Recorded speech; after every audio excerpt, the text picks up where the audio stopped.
Hello everyone, আজকে বানাচ্ছি পালং পরোটা।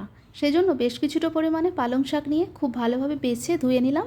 এরপর কিছুটা পরিমাণে জলে সামান্য একটু লবণ দিয়ে 3-4 মিনিট ভাপিয়ে নিলাম। তারপর জলটা ছেঁকে নিয়ে একটা মিক্সিং বলে দিলাম, তার সাথে দিলাম 2 কোয়া রসুন, 2 ইঞ্চি মতো আদা এবং 2টো কাঁচা লঙ্কা দিয়ে খুব ভালোভাবে পেস্ট বানিয়ে নিলাম। তারপর 2 কাপ ময়দা দিয়ে তাতে সামান্য পরিমাণে লবণ এবং 2 টিস্পুন রিফাইন্ড অয়েল ও সামান্য একটু চিনি ও সামান্য একটু জিরে গুঁড়ো দিয়ে তারপর পালং শাকের পেস্ট দিয়ে খুব সুন্দরভাবে পরোটার জন্য ময়দাটা মেখে নিতে হবে। এরপর হাতে সামান্য একটু তেল দিয়ে ময়দা গায়ে লাগিয়ে দিলাম এবং 10 মিনিটের জন্য রেস্টে রাখলাম। এরপর পরোটার জন্য একে একে ডোগুলো কেটে নিলাম। তারপর ওপর থেকে সামান্য করে ময়দার গুঁড়ি দিয়ে গোল করে পরোটাগুলো একে একে বেলে নিলাম। আপনারা চাইলে 3 কোনা পরোটাও বেলতে পারেন। এরপর তাওয়াতে বসিয়ে 2 পিঠ খুব ভালোভাবে সেঁকে নিলাম এবং তেল দিয়ে ভেজে নিলাম। পরোটাগুলো দেখতে যেমন সুন্দর হয়েছিল, খেতেও কিন্তু অসাধারণ হয়েছিল।